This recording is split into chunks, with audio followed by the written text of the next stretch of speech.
सभी को नमस्कार।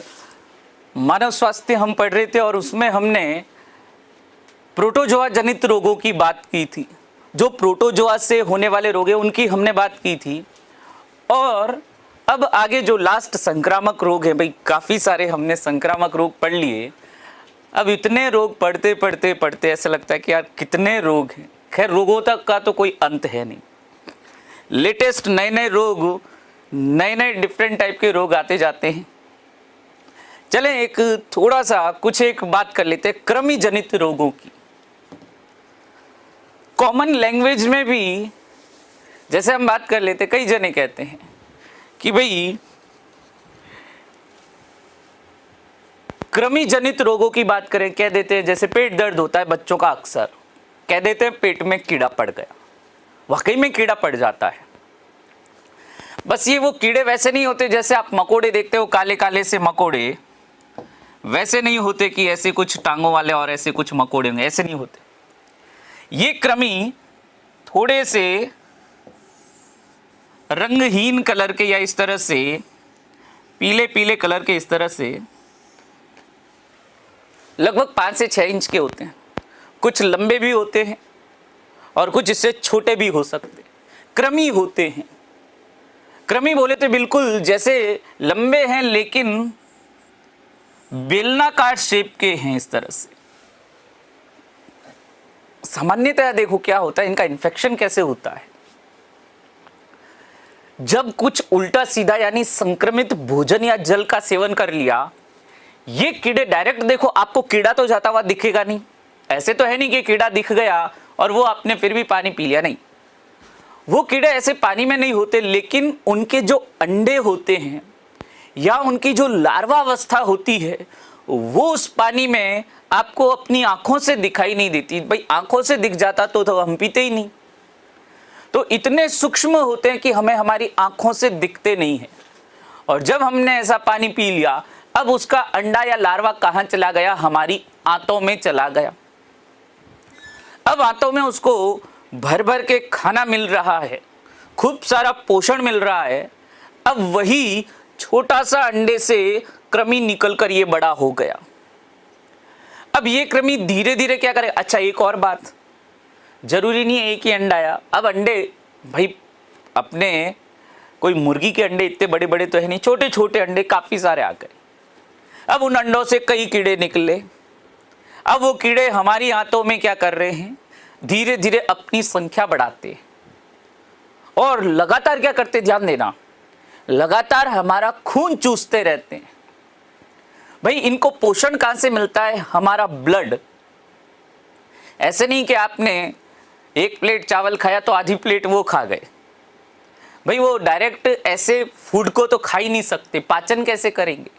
इसलिए उनको पचाया भोजन रक्त से ग्रहण कर लेते हैं। वो रक्त से पोषक पदार्थों को खींच खींच कर हमारा खून चूसते रहते हैं।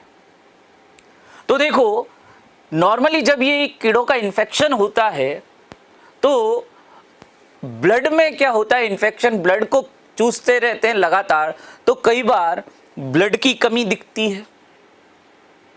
अब बच्चे में, जैसे जब बच्चे की तो बढ़ने की अवस्था थी, उसी समय उसके शरीर में पोषक तत्वों का आधा भाग तो यही चट कर गए, तो पोषक तत्व न मिलने से बच्चे की शारीरिक वृद्धि नहीं हो पाती।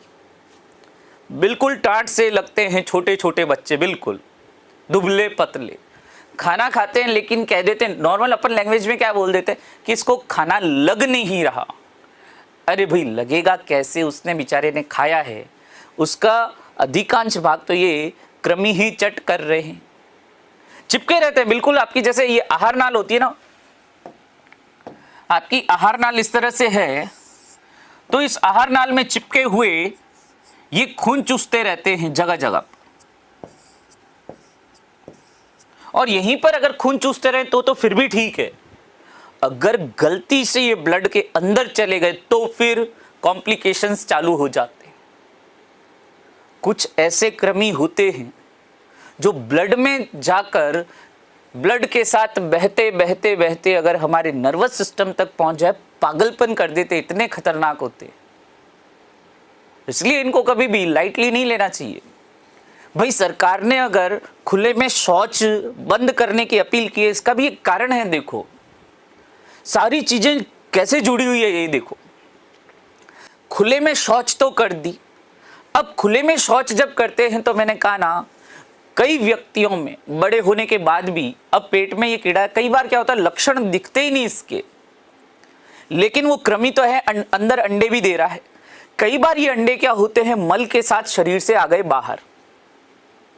अब वह व्यक्ति जिसने बाहर मल कर दिया, उसके मल में ये इस कृमि के छोटे छोटे अंडे थे। अब खुले में वो तो शौच करके आ गया, खुले में पड़ा पड़ा शौच धीरे धीरे क्या होता है, अपघटित हो जाता है, लेकिन वे अंडे अभी भी वहां पर थे। पानी के साथ या हवा के साथ बहते बहते ये अंडे किसी और जगह पर चले गए, ऐसी जगह पर जहां छोटे छोटे बच्चे खेल रहे हैं। अब बच्चों में फिर देखो एक और बात, बच्चों में जब आयरन और कैल्शियम की कमी होती है ना, उनमें रेत खाने की इच्छा होती है।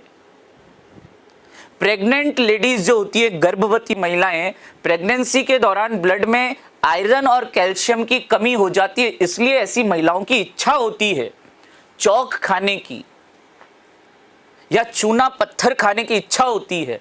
ये कारण क्या, इसका एक साइकोलॉजिकल कारण होता है।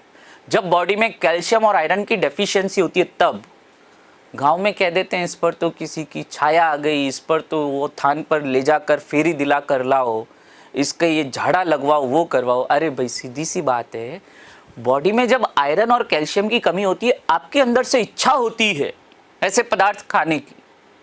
तो वही छोटा बच्चा जिसमें आयरन और कैल्शियम की कमी इंडिया में बहुत कॉमन चीज है, क्योंकि माताओं को सीधी सी बात है, अधिकांश गर्भवती महिलाओं को उनके गर्भावस्था के दौरान ढंग से पोषण नहीं मिलता। सही बात है। और अब ऐसे बच्चे होंगे ऑलरेडी दुर्बल होंगे, और इन बच्चों में और यदि माता ने पोषण नहीं लिया तो उसका दूध वगैरह भी सही मात्रा में नहीं आ रहा, बच्चे का या बच्चे में ऐसे पोषक तत्वों की कमी हो जाती। अब उस बच्चे की इच्छा क्या होगी, मिट्टी खाएगा। अब वो मिट्टी में खेलते खेलते, बच्चा है उसको क्या पता कि इन्फेक्शन हो जाएगा, उसको क्या पता कि यहाँ पर वायरस बैक्टीरिया या कुछ और भी हो सकता है। वो तो खेलते खेलते मिट्टी खा लेता है। अब अगर उस मिट्टी में संक्रमित वो अंडा था, तो अंडा कहाँ चला गया, बच्चे के शरीर में। बस इन्फेक्शन और आगे बढ़ता जाएगा, जैसे अभी अपन ने बात भी की। तो जब हम खुले में शौच नहीं करेंगे तो इससे रोगों पर भी नियंत्रण होगा। इस तरह से भाई कई जने करते खुले में। खैर इंडियन गवर्नमेंट ने वो शौचालय वगैरह बनवाने का काफी काम किया, खैर वो अलग बात है। अपने साइंस में अपन देखें, इस तरह से इन्फेक्शन को रोकने के लिए स्वच्छता की बहुत जरूरी है। कृमि जनित रोगों को रोकने के लिए सबसे इंपॉर्टेंट है स्वच्छता। अगर हम स्वच्छता का पालन करेंगे तो कम से कम ये कृमि जनित रोगों से तो बचेंगे। कोरोना वोरोना तो चलो होता रहेगा, लेकिन ये कुछ रोगों से तो बचे हम। कैसे कैसे खतरनाक रोग होते हैं अभी अपन बात करेंगे, लेकिन फिर कह रहा हूं, रोग को रोग के हिसाब से ही पढ़ना। खुद से मत जोड़ने लग जाना कि मेरे भी थोड़ा थोड़ा पेट दुखता है, मेरे तो कीड़े नहीं पड़ गए। भाई पेट दर्द होने के कई कारण होते हैं। खाना ज़्यादा खा लिया, खाना कम खा लिया, भूख लगी हुई है, खाना नहीं खा पा रहे हो, तो भी कईयों में पेट दर्द होने लग जाता है।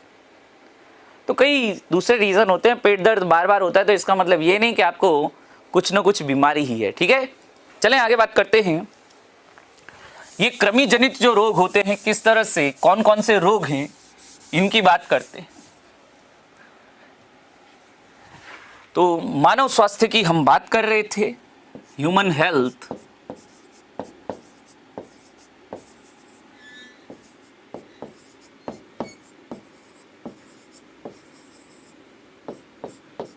ह्यूमन हेल्थ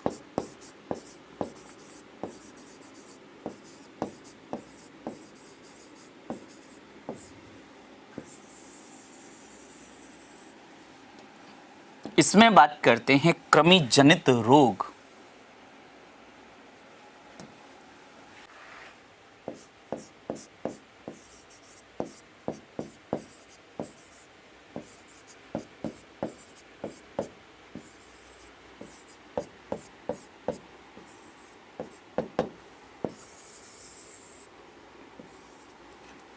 कृमि या निमेटोड्स। ठीक है, कृमि को क्या कह देते हैं, निमेटोड्स भी कहते हैं। सबसे कॉमन, सबसे ज्यादा कॉमन रोग जो इंडियन पॉपुलेशन में तो खूब पाया जाता है। बच्चों में कहते हैं ना पेट में कीड़ा पड़ गया, वो सबसे कॉमन कीड़ा कौन सा है देखते हैं। कई जने नॉर्मली भी कईयों को बोल देते हैं, जैसे कई जने फ्रेंड वगैरह आपस में एक दूसरे को बोलते हैं कीड़े हैं क्या, कहने का मतलब उनका कुछ भी होता है, लेकिन वो कीड़े कृमि की ही बात कर रहे होते हैं। ठीक है, तो देखते हैं अगले रोग, कृमि जनित पहला रोग एस्केरियासिस।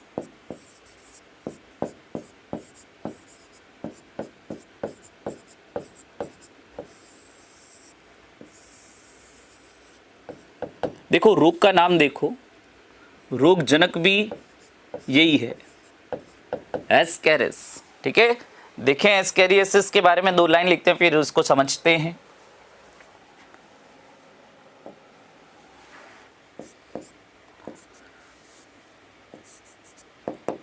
रोग कारक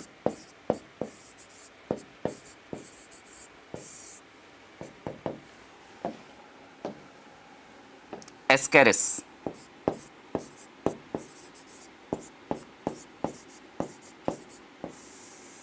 रोग कारक एस्केरिस, ये कृमि मैंने बताया ना इसी तरह से, ये तो मैंने ब्लू पेन से बना दिया, लेकिन लगभग सफेद या थोड़े से हल्के से क्रीम कलर जैसे दिखाई देते हैं, पेट में आहार नाल में होते। आए कैसे, अभी मैंने संक्रमण का तरीका भी बताया। दूषित जल एवं भोजन से हमारी आहार नाल में इनके अंडे या लार्वा पहुंचते हैं, लिख सकते हैं। रोग कारक के बाद संक्रमण, इन्फेक्शन हो कैसे रहा है, कैसे हम तक पहुंचे, ये तो देख सकते हैं दूषित जल एवं भोजन से।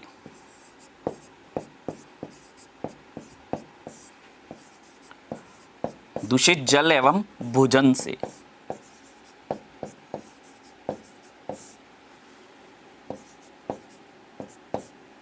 कॉमा संक्रमित मिट्टी से भी हो सकता है। ठीक है, संक्रमित मृदा या मिट्टी से,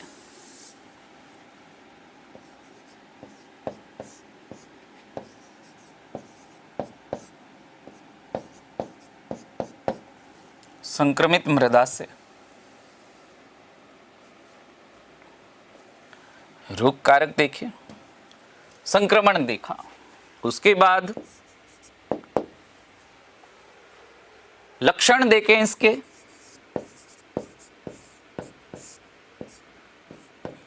लिख सकते हैं इसमें कि आहार नाल में संक्रमण, भाई खाना खाया है, खाने पीने के साथ शरीर में गया है, तो ऑब्वियसली सबसे पहले कहां पर अपना इफेक्ट दिखाएगा, आंतों में ही दिखाएगा, इंटेस्टाइन में दिखाएगा। आगे बात करते हैं ना कि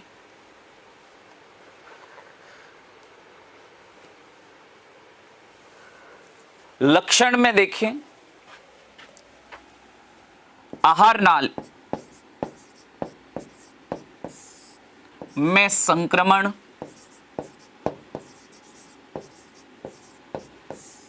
कॉमा पेट दर्द, कॉमा वजन में कमी,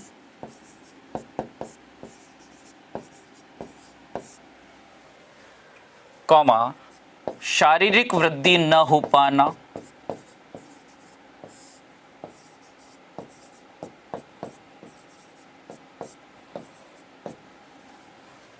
शारीरिक वृद्धि न हो पाना, ये सभी इनके लक्षण हैं एस्केरियासिस के। कई बार तो देखो एस्केरियासिस होता भी है और कोई लक्षण भी नहीं आता, कई बार ऐसा हो जाता है। जरूरी नहीं है हर बार पेट दर्द होगा, जरूरी नहीं है हर बार इस तरह से यहाँ पर आपको वजन में कमी बहुत ज़्यादा नहीं दिखाई देगी, थोड़ी होती है, कमी तो होती है लेकिन थोड़ी होती है। तो कई बार क्या होता है, लोगों के आहार नाल में होता है एस्केरियासिस बट फिर भी पता ही नहीं चलता। आगे बात करें लक्षण के बाद, अब लक्षण देख लिया तो इसका उपचार भी देख लेते हैं। ट्रीटमेंट, भाई कृमिनाशक दवाएं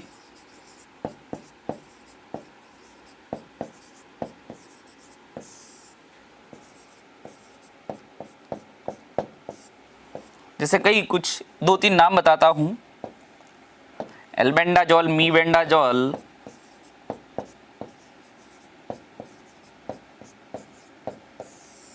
एल्बेंडाजोल, मीबेंडाजोल आदि। ऐसी कई कृमिनाशक, हालांकि कभी दवाइयाँ पूछते नहीं है, लेकिन अगर जैसे एग्जाम में पूछ भी ले तो सीधा सी बात है, कृमि को कृमिनाशक दवाई इलाज करेंगे। इसके लिए सबसे कॉमन है बच्चों में कृमि जनित रोग, सबसे कॉमन कौन सा? ये एस्केरिस है, एस्केरियोसिस कह सकते हैं इसको। आगे बात करते हैं कि एस्केरियोसिस के बाद एक और ऐसा कृमि जनित रोग देखते हैं, वो भी बहुत कॉमन है, एग्जाम्स में खूब बार पूछा गया, फाइलेरिया, हाथी पांव, एलिफेंटियासिस। नाम ही रोग के बारे में बता रहा, हाथी पांव। पांव सूजकर ये हाथी जैसे ऐसे मोटे मोटे हो जाते हैं, लिटरली इतने मोटा, पैर इतना मोटा, आप सोच सकते हैं। ठीक है, तो रोग का नाम पहले लिख रहा हूं, हाथी पांव। कई नाम है इसके, फील पांव, हाथी पांव, फील पांव या श्लीपद या फाइलेरिया, फाइलेरियसिस कह देते हैं इसको, फाइलेरिया ही कह सकते हैं, दोनों नाम यूज करते हैं। फाइलेरिया लिख लेते हैं अपन, मलेरिया, फाइलेरिया। और एलिफेंटियासिस,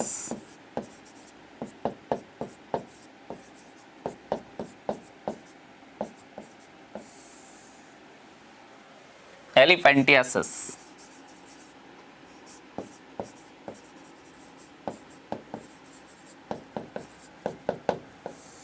इसका नाम इस रोग के बारे में काफी चीज बता रहा है। देखो, पहले दो नाम इसके लिख देता हूं, रोग कारक और रोग वाहक के।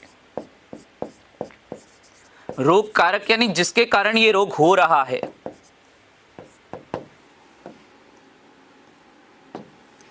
कृमि का नाम है वाउचेरिया,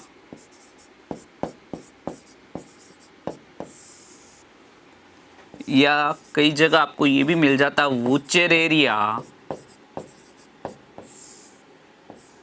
बैंक्रॉफ्टाई।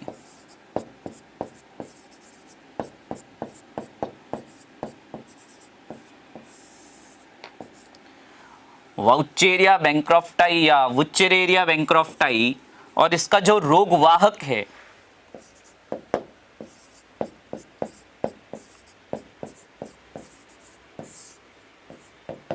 क्यूलेक्स मच्छर, एडीज एवं क्यूलेक्स मच्छर।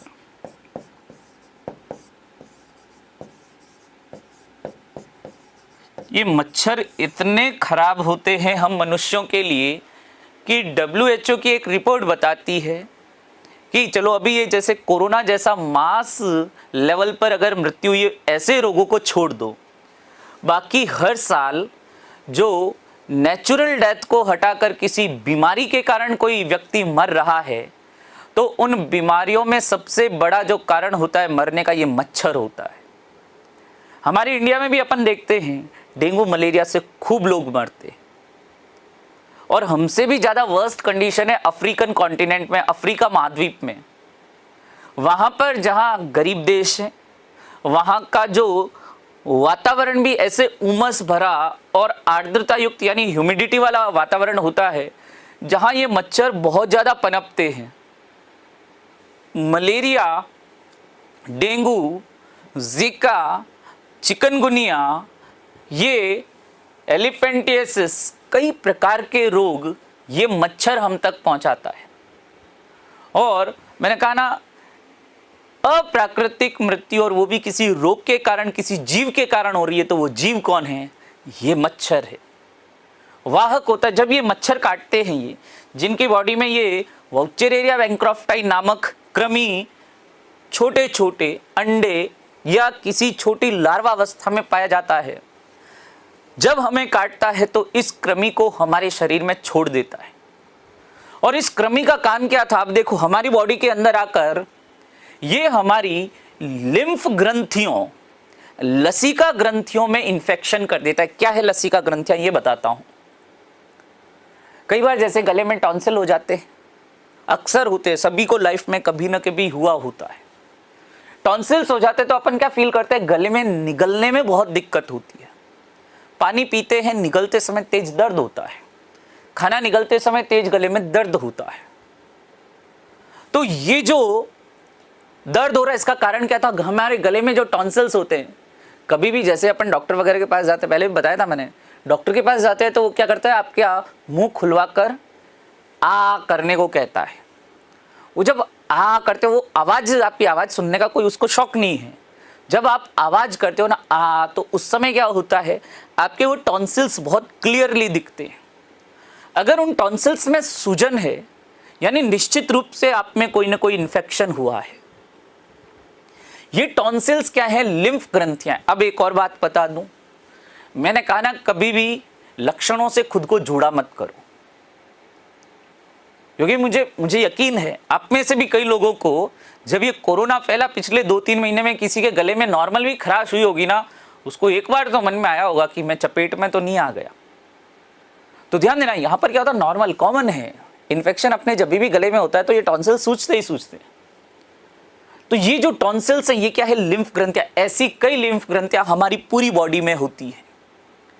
इन लिम्फ ग्रंथियों में लिम्फ या लसिका का स्त्रवण होता है इनसे। जैसे हमारी रक्त नलिकाओं में रक्त बहता है ना, वैसे ही लसिका नलिकाओं में लसिका का प्रवाह होता है। और जब ये इनमें इंफेक्शन करेगा, मनुष्य में जब ये वाला कृमि इंफेक्शन करेगा, तो हमारी लसिका ग्रंथियों की जो नलिकाएं होती है ना, वो ब्लॉक हो जाती हैं।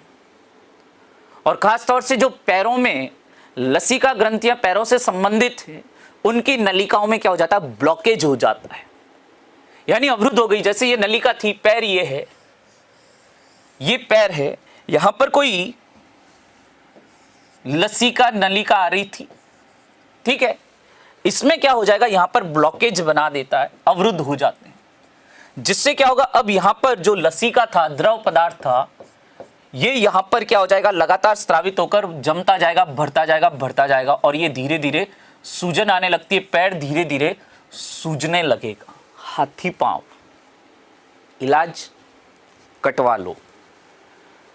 ज्यादा इन्फेक्शन हो जाने पर जब कई बार क्या होता है, इतना ये प्रेशर लगता है कि वहां की कोशिकाएं मरने लग जाती है, पैर काला पड़ने लग जाता है। क्या करें, कटवाओ। अगर नहीं कटवाए तो इन्फेक्शन और आगे तक फैलता है, पैरों से धीरे धीरे घुटने पर, घुटने से जांघों पर, जांघों से जननांगों तक पहुंच जाता है। घातक होता है, बहुत ज्यादा घातक होता है। हालांकि आजकल बहुत कम केसेस देखे जाते हैं इसके, बट फिर भी कल को नॉर्मली भी गले में खराश होना तो ये मत समझ लेना मेरे लसिका ग्रंथियों में इन्फेक्शन तो नहीं हो गया, ठीक है। अभी तो वैसे मच्छरों का सीजन अभी थोड़ी है, अभी तो बारिश होने दो, पूरी बारिश हो जाएगी, उसके बाद मच्छरों का सीजन आएगा, तब बचने की जरूरत होगी। तो बात करते हैं रोग कारक, रोग वाहक के बाद संक्रमण। भाई संक्रमण की बात है, सीधा सा ये जो संक्रमित मच्छर काट जाएंगे तब होगा आपको। खैर भगवान न करे आपको हो, जिसको भी होगा।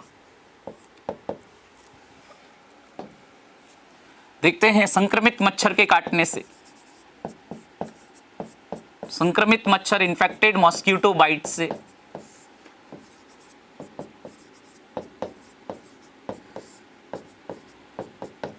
नेक्स्ट।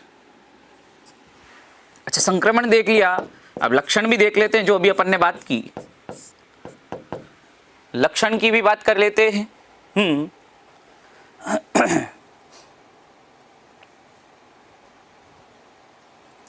लक्षण की बात करते हैं कि यहां पर देखो, लिम्फ ग्रंथियों, सॉरी हिंदी में लिख देता हूं फिर इंग्लिश में लिख देता हूं, लसिका ग्रंथियों, ब्रैकेट में लिख सकता हूं लिम्फ नोड्स,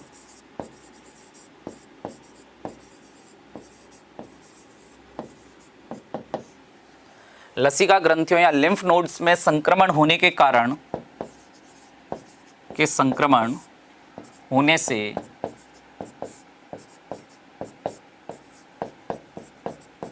लसिका का जमाव, लसिका लिम्फ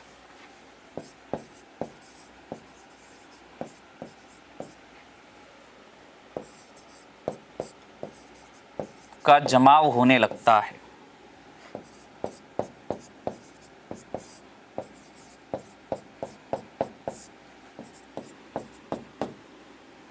विशेषतया पैरों में,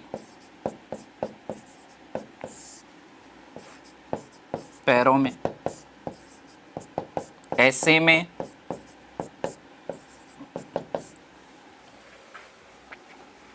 पैरों में अत्यधिक सूजन,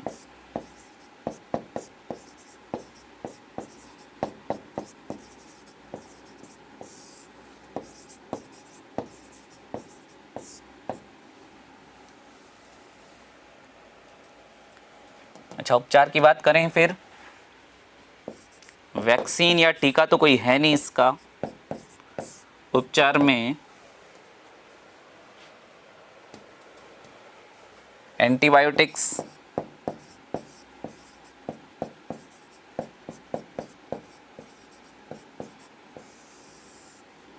साथ साथ कृमिनाशक दवाएं।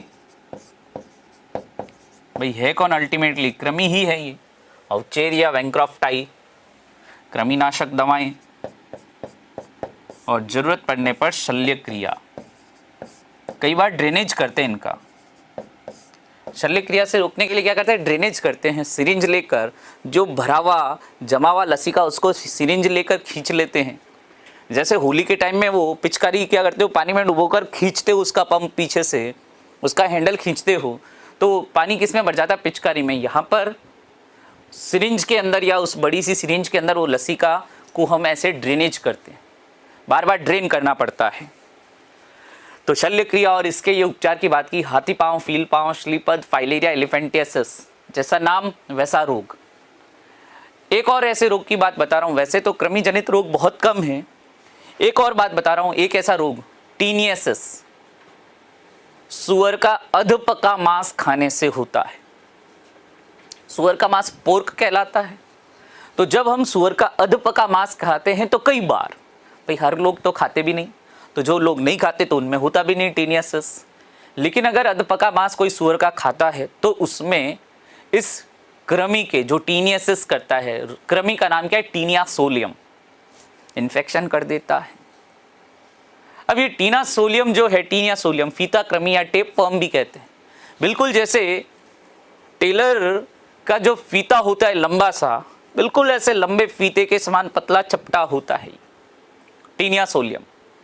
एक और कृमि की बात करता हूं। थोड़े अजीब से लग रहे होंगे कि ऐसे ऐसे रोग भी होते हैं क्या, लेकिन हम खुशकिस्मत है कि आज के टाइम हमारे पास कई उपचार हैं, हमारे पास ट्रीटमेंट हमारे पास अवेलेबल है। जैसे एक रोग की बात करता हूं, ड्रैकनक्यूलस। ड्रैकनक्यूलस मेडिनेंसिस नामक एक कृमि होता था का मतलब पास्ट है। अब इंडिया में तो नहीं पाया जाता। रोग का नाम सुनते ही आपको, अभी इसके बारे में बताऊंगा तो लगेगा भी अच्छा हुआ इंडिया से चला गया। नारू रोग कहते हैं इसको, हिंदी में नारू रोग कह देते हैं, बाकी साइंटिफिक नेम ड्रैकनक्यूलोसिस कहते हैं इसको। इसका जो कृमि होता था ना, दूषित जल और भोजन से हमारे शरीर में आने के बाद उसको देखो, वो कृमि हमारे शरीर में कहीं पर भी फोड़ा फुंसी होता है और उसमें से वो निकलता था। बिल्कुल जैसे पतंग उड़ाते टाइम एक तो होता है मंजा जो कि रंगीन होता है, एक होती है सद्दी डोर होती है। वो जैसी डोर होती है ना, सफेद सद्दे वाली डोर, वैसा ही बिल्कुल कृमि डोरे जैसा दिखता था वो। आप खुद सोचो, एक फुंसी हुई और उसमें से ऐसा एक कीड़ा निकल रहा है। अब ये निकलेगा भी ऐसे नहीं कि आराम से निकल जाएगा, बिल्कुल जल्दी निकल जाए, आराम से निकलता है। इसमें क्या बताते, देखो इलाज के लिए क्या करते हैं, जो पेशेंट है उसको कहा जाता है बहुत ध्यान रखना इस कीड़े का। अगर गलती से टूट गया, बिल्कुल धागे जैसा ही तो है, गलती से भी अगर टूट गया तो फिर अब वो वहीं से वहां पर घाव बंद हो जाएगा, घाव खत्म हो जाएगा। अब ये एक नई जगह से फोड़े फुंसी होंगे और वहां से निकलेगा, और जब तक पूरा नहीं निकल जाता तब तक खतरा बना रहता है। ऐसे में क्या करते थे, कह रहा हूं ना, एक लंबी सी ऐसे जैसे स्टिक बोल देते हैं, ऐसे कोई लकड़ी की डंडी होती थी छोटी सी, बिल्कुल जैसे ऐसे मान लो 3-4 तीलियां मिला दो ऐसी, उस पर उसको धीरे धीरे रोल कर करके लपेटते रहते थे। वेट करते थे कि ये आराम से खुद बाहर आ जाए। ऐसे नहीं कि पकड़ के खींच लो, खींचोगे तो टूट जाएगा और फिर कहीं नई जगह से निकलेगा तो सही। वो इंडिया से नारू रोग खत्म हो चुका है, वर्ल्ड में भी अब इसके गिने चुने पेशेंट हैं। नारू रोग 80 के दशक में ही बहुत ज्यादा फैलता था। होता कैसे था, वही दूषित जल भोजन से कृमि जनित। तो ये 2 रोग और जल्दी से पढ़ लेते हैं, इनके बाद बात करेंगे आनुवांशिक रोगों की, जेनेटिक डिसऑर्डर्स की। तो हाथी पांव के बाद एक और रोग, कृमि जनित रोग, टीनियसिस।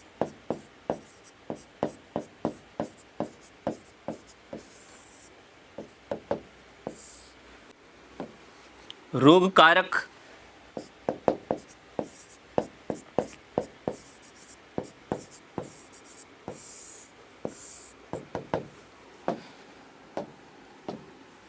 Taenia solium.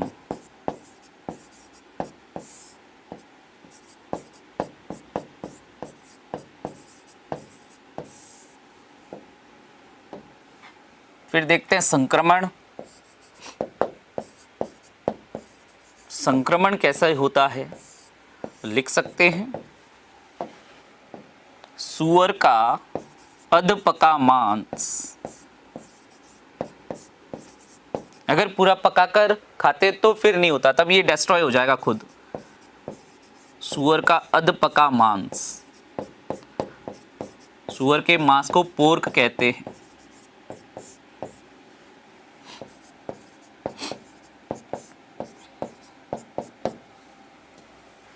देखो खाने पीने में कितनी सावधानी बरतनी चाहिए, जगह जगह पर खतरा है। संक्रमण के बाद बात करें लक्षण की, तो वही सामान्य कृमि जनित जो रोगों के लक्षण होते हैं, जैसे पेट दर्द होना, पेट दर्द, उल्टी, दस्त, वजन में कमी, ये इसमें दिखते हैं। और मैंने कहा ना, जब ये चाहे वो एस्केरिस था पहले वाला, चाहे ये वाला कीड़ा, अगर गलती से रक्त में होकर ब्रेन तक पहुंच गया तो दोनों खतरनाक है, दोनों जानलेवा हो सकते, इतने खतरनाक है। यानी अगर ये इन्फेक्शन इन दोनों का, कृमियों का, किसी का भी ब्रेन में अगर इन्फेक्शन चला गया तो फिर लाइफ थ्रेटनिंग यानी जीवन पर बन आती है, मर सकते हैं। लक्षण के बाद सामान्य बात करें उपचार की, कोई वैक्सीन वगैरह तो है नहीं, कोई परीक्षण है नहीं। उपचार कृमिनाशक दवाएं, सिंपल सा। बस ये यहां पर एक तो रोग कारक और रोग का नाम ध्यान रखने की ज्यादा आवश्यकता है। टीनियसिस, और एक और रोग जो मैंने अभी बताया था, नारू रोग, ड्रैकनक्यूलोसिस।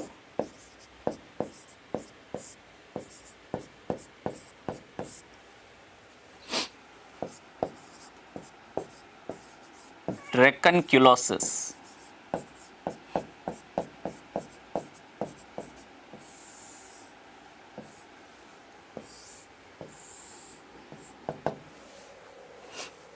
बात करें रोग कारक,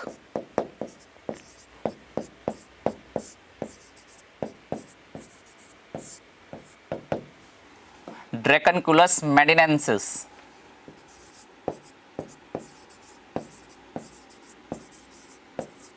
अच्छा, एक और बात यहां पर बता दूं, कईयों को लगता होगा सर ये इतने सारे नाम रोग कारकों के कैसे याद करें, इतने सारे नाम कैसे याद होंगे। खैर कोई नहीं, ये तो अब लास्ट रोग है जिसमें रोग कारक की अपन बात करें, इसके बाद जेनेटिक डिसऑर्डर की बात करेंगे। लेकिन फिर भी एक बात करूं, देखो यहाँ पर क्वेश्चन कैसे आते हैं। अगर हम क्वेश्चंस का ध्यान रखें तो कई बार हमें देखो पढ़ने में ब्लाइंडली पढ़ने का कोई मतलब नहीं होता है, स्मार्ट तरीके से पढ़ना चाहिए। और स्मार्ट तरीके का मतलब ये नहीं कि बिल्कुल बाल वाल जचाकर बिल्कुल मुंह धोकर पढ़ रहे हो। स्मार्टनेस का मतलब क्या है ना, कि केवल इंटरनेट पे डिपेंडेंट हो।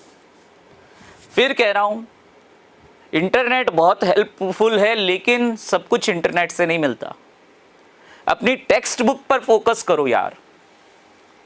लोग तो एनसीईआरटी पढ़ पढ़ के, मैं फिर कह रहा हूं ना, हमेशा एक बात मैं हमेशा कहता हूं, एनसीईआरटी पढ़ के लोग आईएएस बन जाते हैं, हमें तो फिर भी स्टेट लेवल का ही एग्जाम देना है। तो एनसीईआरटी क्यों देखो? क्योंकि वो आपके कॉन्सेप्ट क्लियर करवाती है। वो आपको दूसरी जो गाइड होती है माल मसाले वाली गाइड, वो नहीं है, उसमें माल मसाला नहीं है, काम की चीजें हैं, ऑथेंटिक चीजें हैं।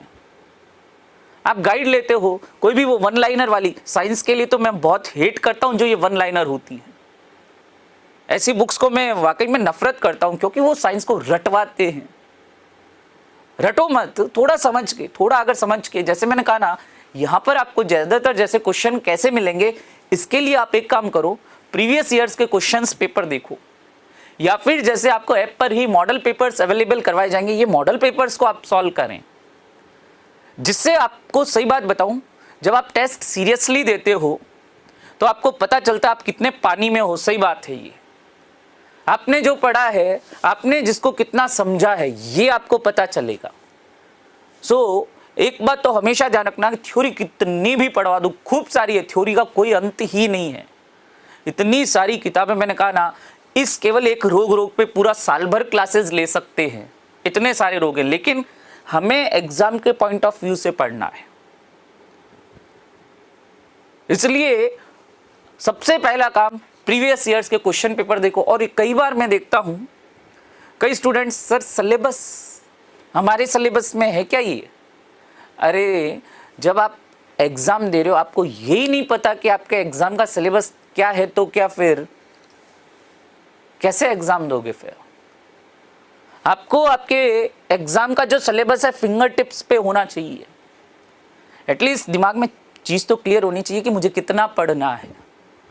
बाकी बातें बात की है, पहले ये तो पता होना चाहिए कितना पढ़ना है, फिर क्या पढ़ना है। इसके लिए प्रीवियस ईयर्स के क्वेश्चन पेपर देखो। अगर अवेलेबल नहीं है कोई बात नहीं, मॉडल टेस्ट पेपर्स देखो। अब जैसे मैं यहां पर कई बार आपको बताता हूं अप्रोच क्या रह सकती है। जैसे एक कॉलम दे दिया, कॉलम में रोगों के 4 नाम दे दिए, और बी कॉलम में पूछ लिया इसका रोग कारक कौन सा है। अभी तक अपन ने इतने सारे रोग पढ़े हैं, 90% से भी ज्यादा रोग ऐसे हैं जिनके रोग कारक को, उस रोग का नाम भी पता होगा ढंग से, तो आप पहचान सकते हो। बस थोड़ा सा, मैंने कहा ना, कोई बात नहीं, याद सारे रटते भी नहीं अपन। देखो ये तो ठीक है, हम पढ़ा रहे हैं इतने टाइम से, तो हमें ये चीजें याद हो गई। अगर कईयों को याद नहीं होता, फिर भी ऐसा ही थोड़ी है कि जब जिसका सिलेक्शन होता उसको सब याद था। लेकिन उसको जो याद था, जो उसने याद किया, वो उस हिसाब से याद किया कि एग्जाम के पॉइंट ऑफ व्यू से याद किया। तो अप्रोच ऐसी रखें, सब्जेक्ट को सब्जेक्ट की अप्रोच से पढ़ो। कभी मैं नहीं कहता कि यहाँ पर, खासतौर से साइंस में तो मैं हमेशा कहता हूँ भाई समझने की चीजें हैं। हम बचपन में भी, सही बात है, अपन 10वीं तक रटते थे, बहुत कम स्टूडेंट होते जो समझते हैं। 11वीं 12वीं में भी रटते थे हम। इवन मेरा साइंस सब्जेक्ट होते हुए भी, मैं खुद की बात कहता हूँ, मैं ऐसे नहीं कि मैं आपसे अलग हूँ। 11th-12th में मेरे भी बायो था, मैंने भी कई चीजें रटी थी। लेकिन जब प्री मेडिकल टेस्ट की तैयारी की, तब समझ में आया कि चीजों को रटना नहीं है, चीजों को समझना है। तब ये जाकर क्लियर हुआ कि अच्छा हाँ भाई यार, समझेंगे तो बेटर है। लिटरली आप में से कईयों ने केमिस्ट्री पढ़ी होगी, केमिस्ट्री में जो रिएक्शंस आती थी, मैं रिएक्शंस रटता था। बाद में पता चला कि यार ऑर्गेनिक केमिस्ट्री में अगर रिएक्शन मैकेनिज्म ढंग से पढ़ लो तो पूरी सारी रिएक्शंस आपको क्लियर हो जाएंगी। हाँ, कुछ नेम रिएक्शंस है, उनका बस ध्यान रखना है। इसलिए हर सब्जेक्ट की अप्रोच अलग है। आपको वन लाइनर वाली जो ऐसी गाइड आती है, उनमें माल मसाला खूब मिलता है। आपको लगता है अरे यार ये तो मुझे पता ही नहीं, अरे यार ये तो हमें क्लास में पढ़ाई नहीं। तो भाई अरे यार ऐसा क्वेश्चन आता भी नहीं है। थोड़ा सा फोकस होकर पढ़ो, क्योंकि पढ़ने का, मैंने कहा ना, अथाह भंडार है पढ़ने के लिए। इतना सारा, ये मेरा हाथ दिख रहा होगा, इतना सारा, इसमें से आपको पढ़ना इतना सही है। और एग्जाम में इतने में से पूछेंगे, लेकिन नंबर इतने सारे आने चाहिए फिर। इसलिए थोड़ा सा अप्रोच ढंग से रखें। चलें, नारू रोग, रोग कारक ड्रैकनक्यूलस मेडिनेंसिस, संक्रमण दूषित जल एवं भोजन से,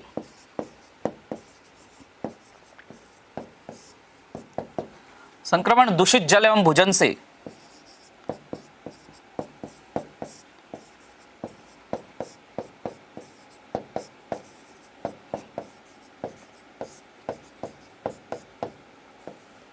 लक्षण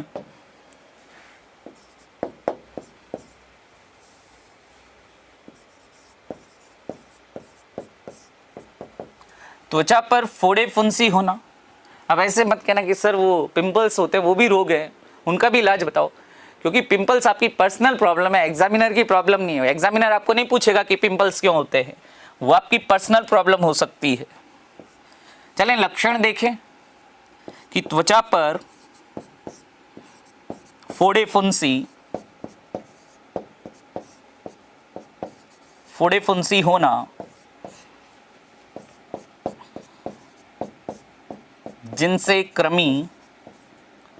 जिनसे होकर कृमि शरीर से बाहर निकलता है। कृमि इंसेक्ट या ये निमेटोड है, जिनसे होकर कृमि शरीर से बाहर निकलता है।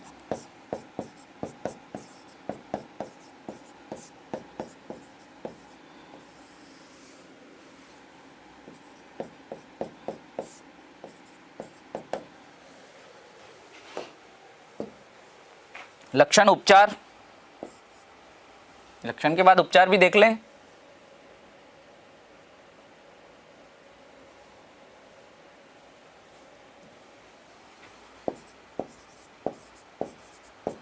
उपचार में कृमिनाशक दवाएं कर लो।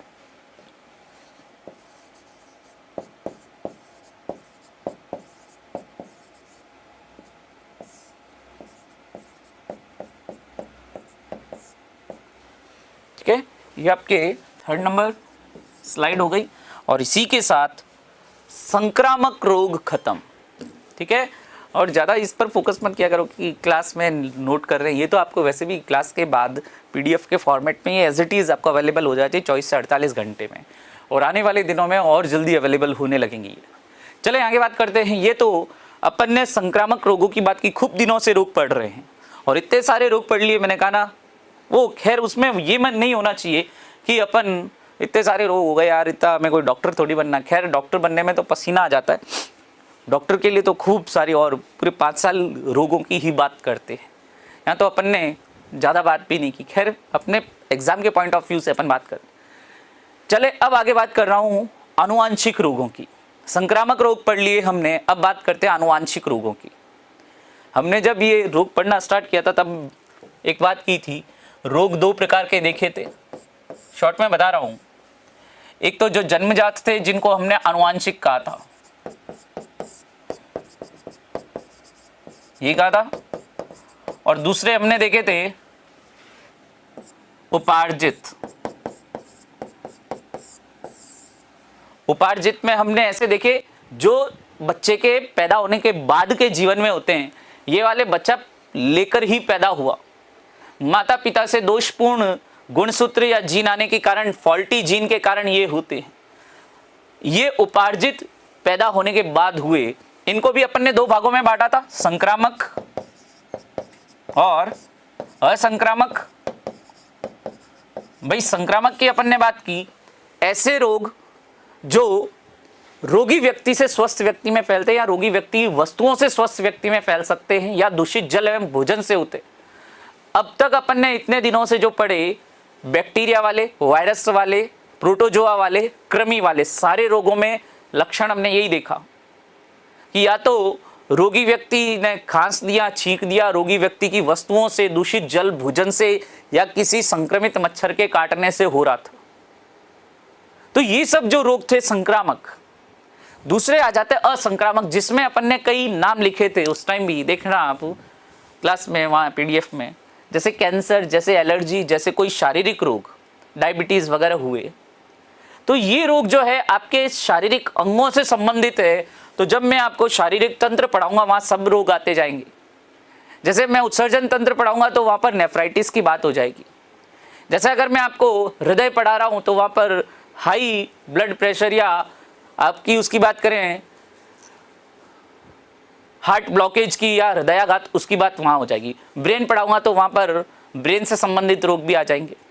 तो कुल मिलाकर ये जो असंक्रामक रोग है जिसमें कैंसर वगैरह जो भी ऐसे रोग है उनको अपन अंगों के साथ पढ़ते रहेंगे। खूब सारे रोग हैं।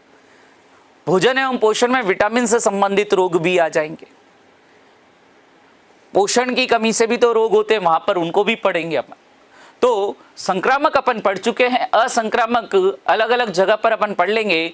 और बचते कौन से हैं अब? आनुवांशिक रोग, जेनेटिक डिसऑर्डर।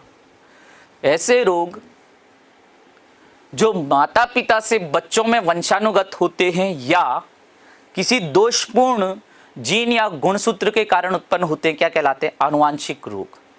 अब आनुवांशिक रोग को समझाने से पहले ये आनुवांशिक रोग क्या हैं, कैसे होते हैं, इसके लिए दो बातें मैं पहले आपको समझाना चाहूंगा कि ये एक साधारण मनुष्य या सामान्य मनुष्य की बात करूं, सामान्य मनुष्य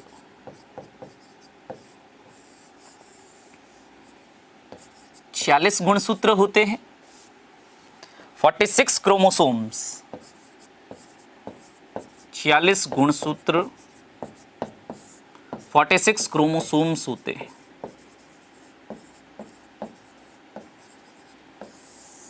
एक बात थोड़ी सी बता रहा हूं क्रोमोसोम्स की। देखो, कोशिका, कोशिका का केंद्रक, केंद्रक के अंदर डीएनए, ठीक है। डीएनए के साथ कुछ प्रोटीन्स जुड़े हुए रहते हैं। तो ये डीएनए और प्रोटीन मिलकर, ध्यान देना, डीएनए और प्रोटीन मिलकर जब कोशिका विभाजित होती है, यानी 1 से 2 या 2 से 4, उस समय ये किसका निर्माण करते हैं? गुणसूत्र का। सुनना, एक बात बारीक से समझना इसको। आप एक नॉर्मल कोशिका को देखोगे ना, नॉर्मल कोशिका ऐसे बिल्कुल आराम से पढ़िए, उसमें आपको गुणसूत्र दिखेंगे ही नहीं। ऐसी बात नहीं है कि गुणसूत्र इसमें थे नहीं, थे, लेकिन वो क्या होते हैं? बिल्कुल इस तरह से ये धागों के जाल के रूप में पाए जाते हैं। जब कोशिका विभाजित होती है 1 से 2, यानी समसूत्री अर्धसूत्री विभाजन आपने नाम सुने होंगे, तो जब कोशिका विभाजित होती है तब ये गुणसूत्र इस तरह से हमें तब इस तरह से दिखाई देते हैं। अदरवाइज एक साधारण कोशिका में आपको गुणसूत्र दिखेंगे ही नहीं, ये जाल सा दिखेगा ऐसा कुछ, चाहे तो किसी भी माइक्रोस्कोप से देख लो। जब कोशिका विभाजित होती है तब ये गुणसूत्र दिखाई देते हैं। और ये गुणसूत्र कितने होते हैं? 46। कहां पर होते हैं?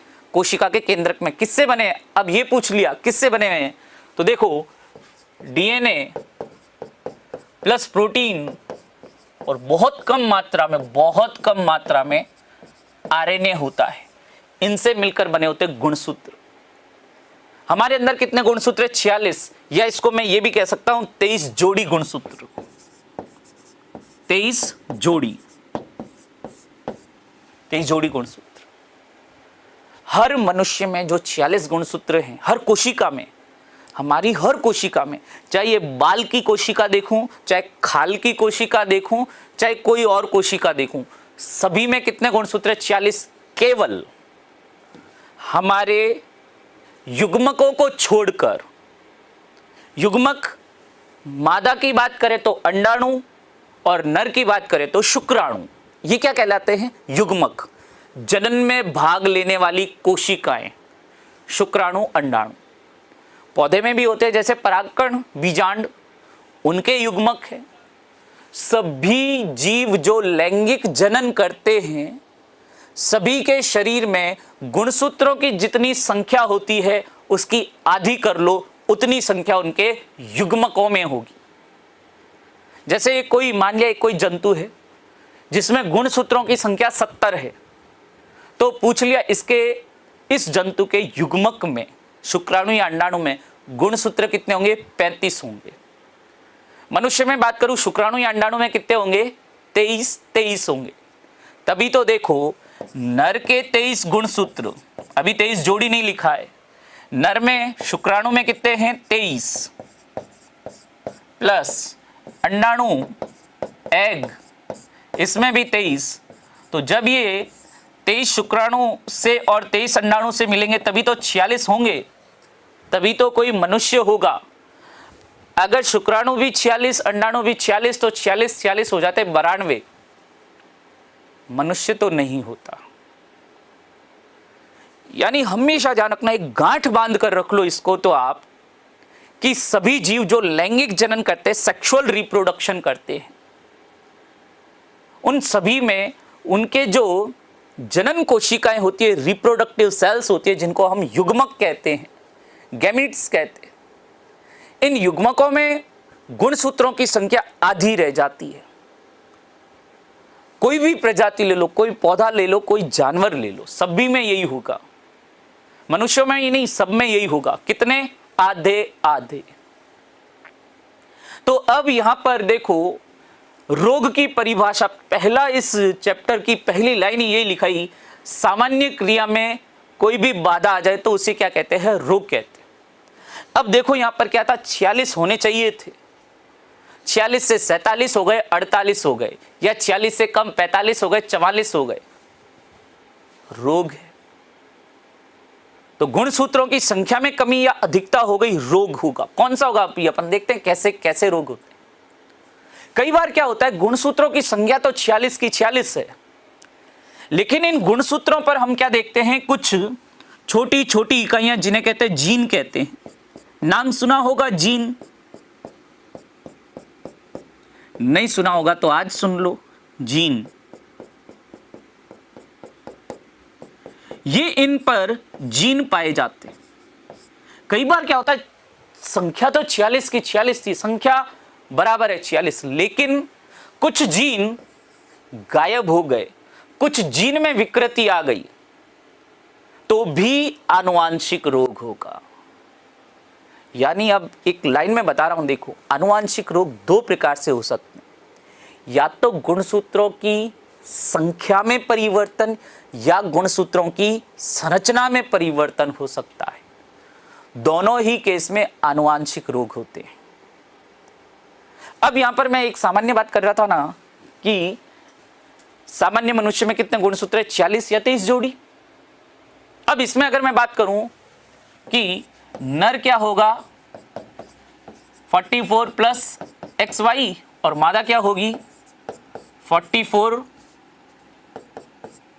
प्लस X होगी। अब यहां पर एक और चीज बता रहा हूं, देखो ये जो 44 होते हैं ना, ये वाले गुणसूत्र, ये हमारे शरीर की लक्षणों का निर्धारण करते हैं। मैंने कहा ना मेरे हेयर्स स्ट्रेट हैं क्योंकि मेरे अंदर स्ट्रेट हेयर्स का जीन मौजूद है। मेरी आइज का रंग काला है क्योंकि मेरे अंदर जो ये गुणसूत्र हैं 44, इन गुणसूत्रों ने मेरे रंगों आंखों का रंग काला निर्धारित किया है। मेरा ब्लड ग्रुप जो भी है वो भी ये गुणसूत्र निर्धारित करते हैं। यानी मेरे शरीर के सारे लक्षण को निर्धारित कर रहे हैं 44 गुणसूत्र। लेकिन लिंग का निर्धारण यानी मेल है या फीमेल, ये वाले ये दो गुणसूत्र XY और XX करते हैं। वापिस सुनना, आपका सेक्स क्या है, मेल हो या फीमेल, ये निर्धारित करते हैं ये वाले दो गुणसूत्र, और इनको कहते हैं लिंग गुणसूत्र, सेक्स क्रोमोसोम्स कहते हैं। जबकि जो बाकी 44 है वो हमारे अन्य शारीरिक लक्षणों का निर्धारण करेंगे। हमारी हाइट क्या है, हमारी स्किन का कलर कैसा है, हमारे बालों का रंग कैसा है, हमारी त्वचा कैसी दिखती है, हमारी आंखों का रंग कैसा है, हमारे बाल स्ट्रेट हैं, कर्ली हैं, भूरे हैं, काले हैं, या हमारा ब्लड ग्रुप क्या है, सभी का निर्धारण। शारीरिक लक्षण इतने सारे हैं, ये इनका निर्धारण कौन करते हैं? ये 44 कायिक गुणसूत्र कहलाते हैं, अलिंग गुणसूत्र कहलाते हैं। जबकि वो जो XY और XX है वो क्या कहलाते हैं? लिंग गुणसूत्र या सेक्स क्रोमोसोम्स कहलाते हैं। अब आपको भी पता है, देखो यहां अगर गड़बड़ हुई ना XY और XX में, नर नर नहीं रहेगा और मादा मादा नहीं रहेगी। यहां XY में अगर विकृति कर दूं, एक X जोड़ दिया, 44 और 3 XY X 3 कितने हो गए? 47। कहने को नर होगा लेकिन नर होगा नहीं, वो ट्रांसजेंडर्स। यानी नपुंसक व्यक्ति, जन्मजात, ये ट्रांसजेंडर्स होते हैं। हो सकता है कोई फीमेल 44 प्लस XX होना चाहिए था, 44 प्लस 1 X ही आया, ये दूसरा O कर दिया मैंने।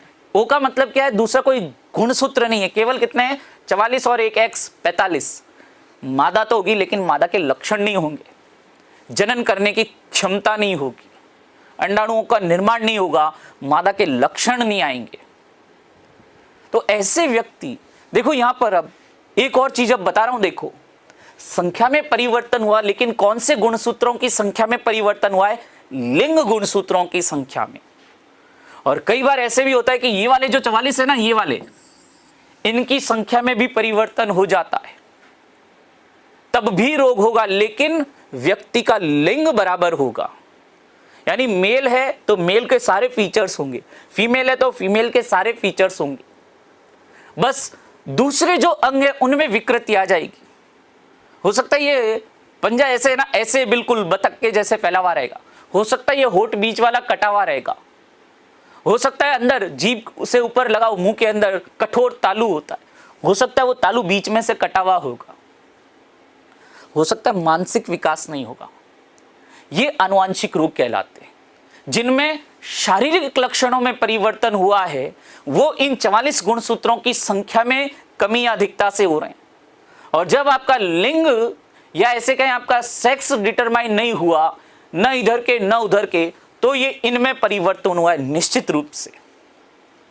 ये तो हमने संख्या में परिवर्तन देखा। अभी क्या होगा अगली बार? संख्या तो बराबर है, संरचना में परिवर्तन होगा।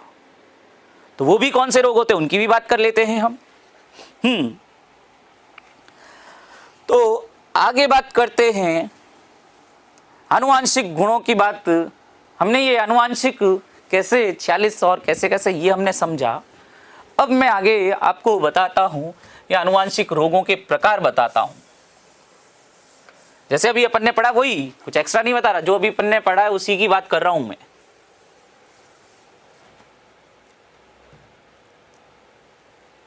चलो ये स्लाइड में रहने देता हूं, मिटाता नहीं हूं इसको, क्योंकि आपको बाद में जैसे कुछ समझने के लिए, आगे से लिंक करने के लिए आपके पास रहेगी। नई स्लाइड ले लेता हूं। तो इसमें मैं देखो आनुवांशिक रोगों को बांटता हूं। देखो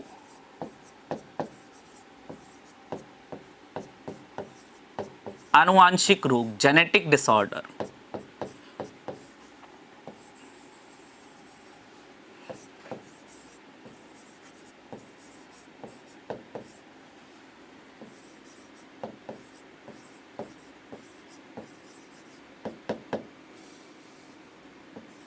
आनुवांशिक रोग, जेनेटिक डिसऑर्डर क्या क्या हैं देखते हैं।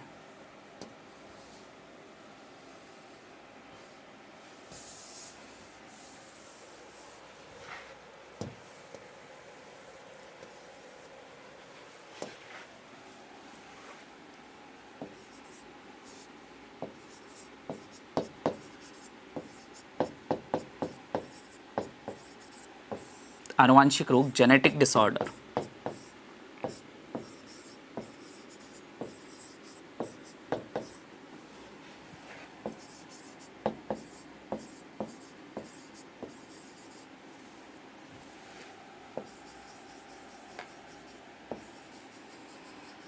देखते हैं, इनका वर्गीकरण कर रहे हैं। देखो दो कारण से हो सकता है, अभी अपन ने जो बात की उसी में से मैं बात आपको निकाल के सामने रख रहा हूं। देखो कि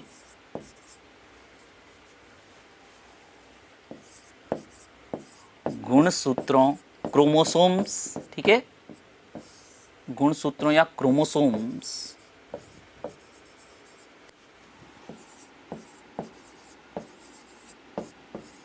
की संख्या में परिवर्तन, संख्या में परिवर्तन, change in number of chromosomes.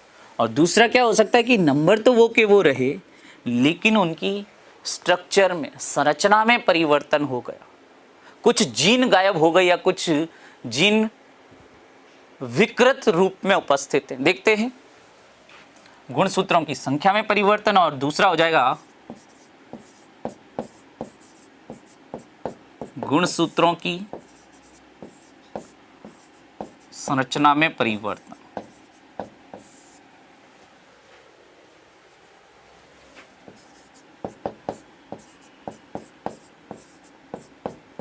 संरचना में परिवर्तन।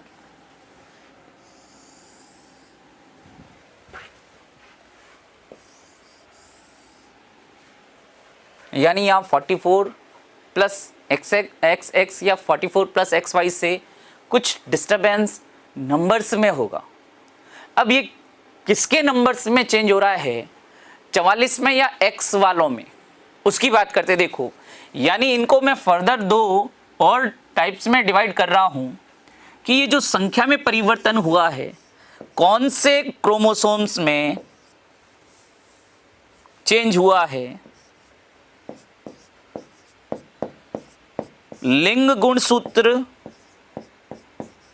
सेक्स क्रोमोसोम्स,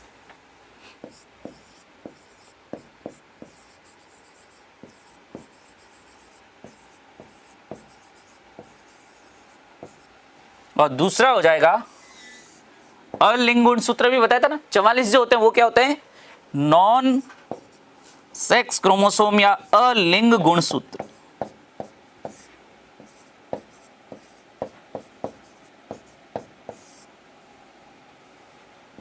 या इनको सोमेटिक क्रोमोसोम भी बोल देते हैं। संख्या में चेंज हो गया भाई, कैसे चेंज हुआ ये भी देखें। इनके उदाहरण लिखवाऊं। जैसे अगर बात करूं, लिंग गुणसूत्र में परिवर्तन हुआ, नर होना चाहिए था 44 प्लस एक्स वाई वाला, लेकिन इसमें एक एक्स एक्स्ट्रा आ गया, आ जाता है कई बार, कोई बड़ी बात नहीं है, एक एक्स एक्स्ट्रा आ गया, तो इसको हम क्या कह देंगे, क्लाइनफेल्टर सिंड्रोम। लिखवाऊंगा अभी इनको भी पूरा, ये क्या हो गया, क्लाइनफेल्टर सिंड्रोम।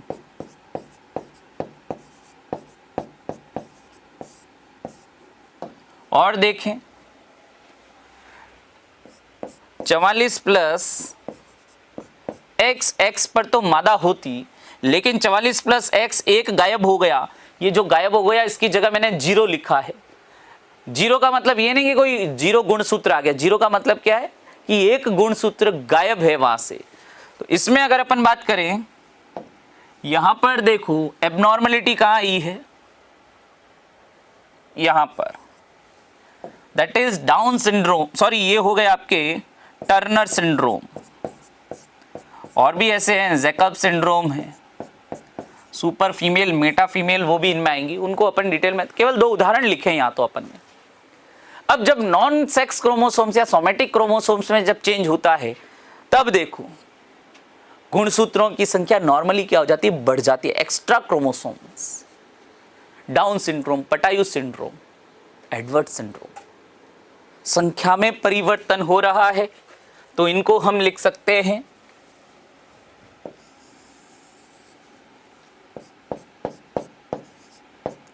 Down syndrome. उदाहरण बता रहा हूं उनके, अभी लिखवाऊंगा इनको भी, डाउन सिंड्रोम, एडवर्ड सिंड्रोम,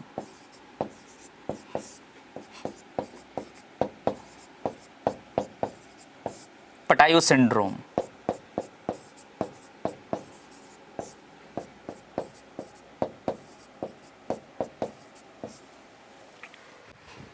वैसे बता दूंगा, डाउन में क्या होगा, 21वां जो क्रोमोसोम है, 21st क्रोमोसोम्स, उसकी एक एक्स्ट्रा कॉपी बन जाएगी। यानी 46 होने चाहिए थे, 21वां एक एक्स्ट्रा हो गया, दैट इज कितनी हो गई संख्या, 47। 46 की बजाय कितनी हो गई, 47। यानी 21st क्रोमोसोम एक्स्ट्रा है, 21वां एक्स्ट्रा। पूरा डिटेल में लिखाऊंगा उसको। 21वें को ट्राइसोमी कहते हैं। ये ट्राइसोमी का मतलब क्या होता है ये भी अपन देखेंगे। एडवर्ड सिंड्रोम 18वां एक्स्ट्रा। अगेन गुणसूत्र कितने हो गए, 47 हो गए। पटायु सिंड्रोम 13वां एक्स्ट्रा। अलग अलग ये गुणसूत्रों की क्या होगी, एक एक कॉपीज एक्स्ट्रा हो जाएगी। भाई एक कॉपी एक्स्ट्रा हुई, 46 से हो गए 47, विकृति ही तो है, ठीक है। टर्नर सिंड्रोम भी देखा हमने, डाउन सिंड्रोम भी देखा, 21वां गुणसूत्र एक्स्ट्रा है, ठीक है। ये शॉर्ट में लिखा, अभी इसको पूरा मैं बताऊंगा। ट्राइसोमी कहते हैं, क्यों कहते हैं ये भी अपन देखेंगे। इसके बाद आगे देखें, जब इनकी संख्या तो 46 की 46 रही, लेकिन उनकी संरचना में परिवर्तन हो गया। भाई गुणसूत्रों पर क्या होते हैं, जीन होते हैं। ये जीन में जब विकार आ जाता है, संख्या तो उतनी रही, लेकिन क्या हुआ, उनकी संरचना में परिवर्तन आ गया। सेकंड वाले कौन से, गुणसूत्रों की संरचना में परिवर्तन। तो संरचना में हम देखें कौन कौन से हो सकते हैं, यहां पर भी देखो, हो सकता है लिंग गुणसूत्रों की संरचना में परिवर्तन हो गया, या हो सकता है कायिक गुणसूत्र या अलिंग गुणसूत्र में परिवर्तन हो गया। तो भी भाई दोनों तरफ ही मरना है। भाई मरना तो नहीं, व्यक्ति मरता तो नहीं है, लेकिन रोग हो जाता है। मरने का मतलब क्या है, रोग हो गया। तो यहां पर देखते हैं लिंग गुणसूत्रों की जब संरचना में परिवर्तन होगा, तो यहां पर हम बहुत फेमस दो उदाहरण देखते हैं, हीमोफीलिया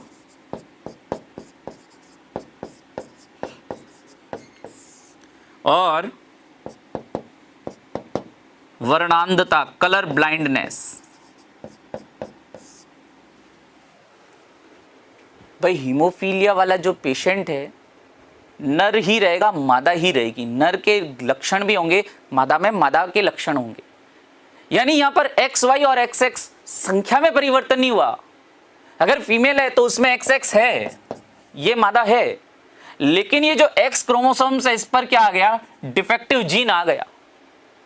या अगर नर है तो नर ये XY रहेगा, इसमें गुणसूत्रों की संख्या तो 46 रहेगी, लेकिन जो X क्रोमोसोम है, इस पर X गुणसूत्र पर विकृत जीन आ गया। तो संख्या में नहीं, संरचना में परिवर्तन हुआ।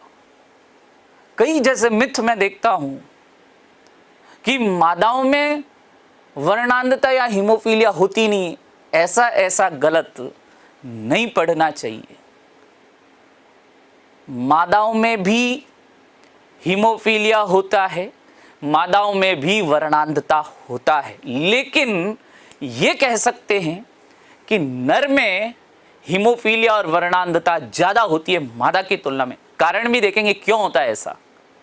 आगे ऐसा नहीं है कि मादाओं को वर्णांधता नहीं होती या मादाओं को हीमोफीलिया नहीं होता है।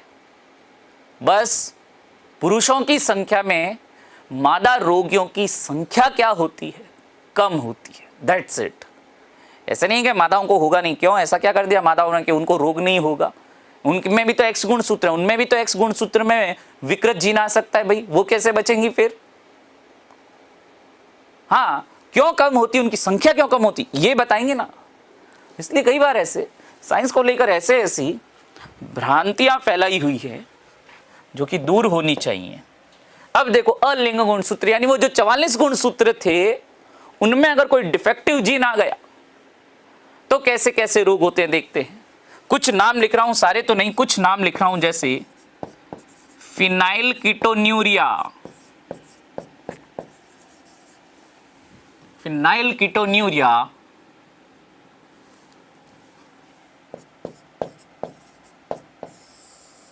Galactosaemia, cri du chat, Marfan syndrome,